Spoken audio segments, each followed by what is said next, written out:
Media সূত্রে এবং দলীয় সূত্রে যতটুকু জেনেছি, বেগম খালেদা জিয়া শারীরিকভাবে ভীষণ অসুস্থ।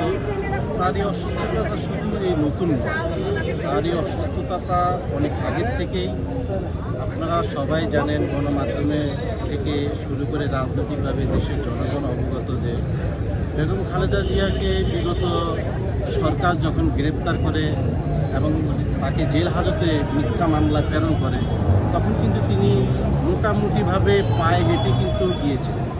দুর্ভাগ্য, তিনি কিন্তু আর পায়ে হেঁটে বেরোতে পারেন না, হুইল চেয়ারে বসে বের হয়ে আসছে।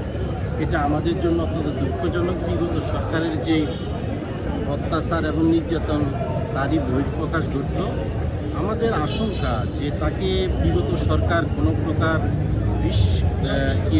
তাকে প্রয়োগ করা হয়েছে কিনা, এই নিয়ে একটা সন্দেহ কিন্তু তখন থেকে আমাদের দলের মাননীয় মহাসচিব সহ দলের দলীয় নির্ধারণীয় ফোরামের সকল সদস্যরা কিন্তু এই ধরনের অভিযোগটি তুলেছেন। সেই অভিযোগটাকে কিন্তু এখন উড়িয়ে দেওয়া যায় না। পাশাপাশি বেগম খালেদা জিয়ার বর্ণাঢ্য জীবনের অনেক বড় ইতিহাস আছে।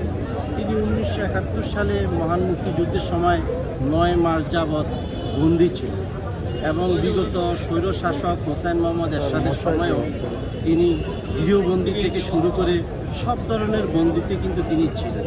একই সাথে বিগত তথাকথিত 1/11 সরকারের সময়, মঈন ফখরুদ্দিনের সরকারের সময় তিনি কিন্তু 9 মাস থেকে 10 মাস তিনি ঢাকা সংসদ ভবনে একটি বাড়িতে তিনি বন্দী ছিলেন।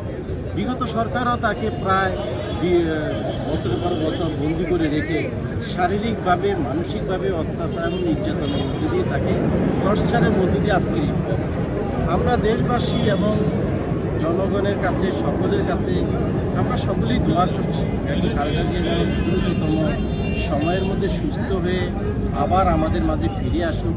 তিনি একজন সর্বজনীয় শ্রদ্ধাভাজন এবং সর্বজনীয় মুরব্বী। তার প্রতি দেশের সকল জনগণ দল মত ধর্ম বর্ণের ঊর্ধ্বে উঠে একজন ব্যক্তি, যিনি কিনা গণতন্ত্র এবং ভোটের অধিকার, নাগরিক অধিকার, মৌলিক অধিকার সব কিছুতেই তিনি যুদ্ধ করে কিন্তু আজকের এই জায়গায়।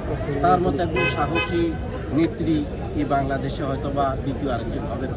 আমরা আশা করি ইনশাল্লাহ যত তাড়াতাড়ি সম্ভব বেগম খালেদা জিয়া সুস্থ হয়ে ফিরবেন, এমনটাই আমরা প্রত্যাশা করি ইনশাল্লাহ। ধন্যবাদ আপনাদের।